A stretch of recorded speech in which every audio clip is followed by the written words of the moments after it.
Do you guys keep all your fabric scraps as well? Here is another fantastic project. I have a 3.5-inch ruler or template, whatever you call it, and it's just perfect to cut up small fabric pieces. Obviously, you can also use a large clear ruler, but I just love these small ones. Makes life so much easier. For this project, we need 56 3.5 by 3.5 inch squares. Now you stitch them by horizontal rows first. We want to get perfect matching points. You'll achieve this by creating nesting seams. You create nesting seams by pressing the seam allowances in opposite directions. You'll repeat this for all of your horizontal rows. Now to join the rows, you place them right sides together, and when you align the seams, you will notice that the opposite seam allowances will interlock and fall nicely into place. You can now clip or pin your nesting seams and stitch your rows. You'll see now you have matching points created with ease. Of course, there's different ways to join your squares. This is just one of the methods that I really love. Once all the squares are sewn together, it's time to give it another good press and then fuse it to the fusible interfacing. If you want, now is a good time to quilt. I just did straight lines along the seams, about 1/4 inch off the seams on both sides, but you can do diagonal seams, you can do hand quilting, whichever way you prefer. Once you're done quilting, it's time to box the corners. Here the corners will be 3 by 3 inch. Repeat this for a second outer piece, and then it's time to cut your lining. For this project, we also need bias binding. Or you could also use straight binding, but I personally prefer bias binding. Since I'm using the stripe fabric, I'm placing the stripe diagonally and then cut strips that are 1.25 inches wide. The bias binding will be for the handles. If you're using webbing, you don't necessarily need the bias binding. I personally think it's a very cute touch and sets the bag apart from others. Once you've cut all your diagonal strips, it's time to sew them together.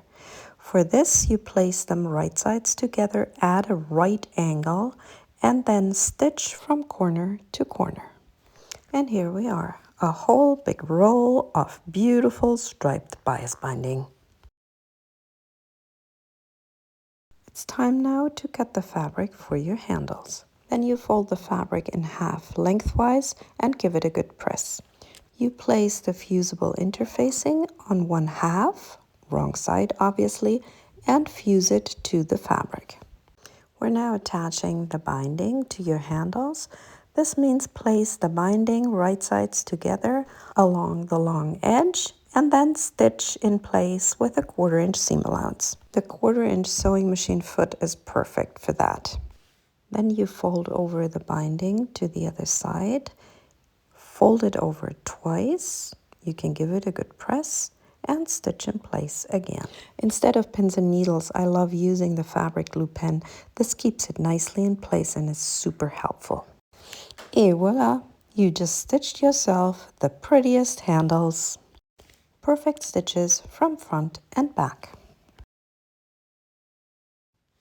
Place your outer bag pieces right sides together, aligning the square seams. Stitch in place with a 1/4 inch seam allowance.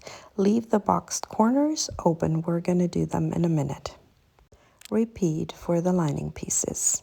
For the lining, you need to leave about a 4-inch opening in the bottom seam.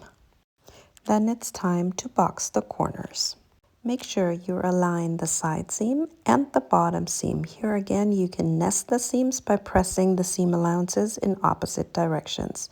Clip in place and then stitch in place with a 1/4 inch seam allowance. Repeat this for the lining.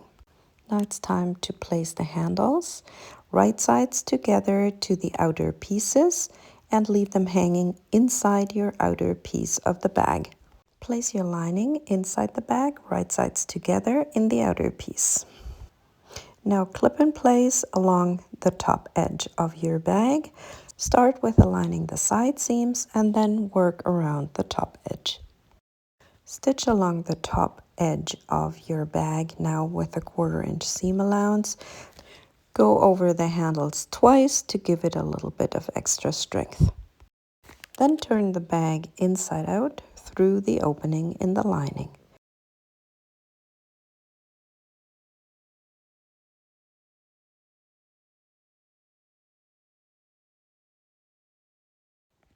Push out your the edges of your and then fold under the seam allowance of your opening and stitch it close with a very narrow seam. Once you're done with that, fold in the lining of your bag and press along the top edge. Once you're done pressing, you stitch along the top edge, maybe with 1/8 of an inch along the top edge of your bag.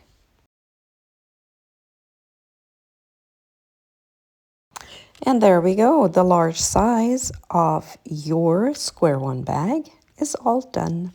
What do you think? A great way of using up fabric leftovers? Yes or no? Please don't hesitate to leave a comment. I'd love to hear your opinion.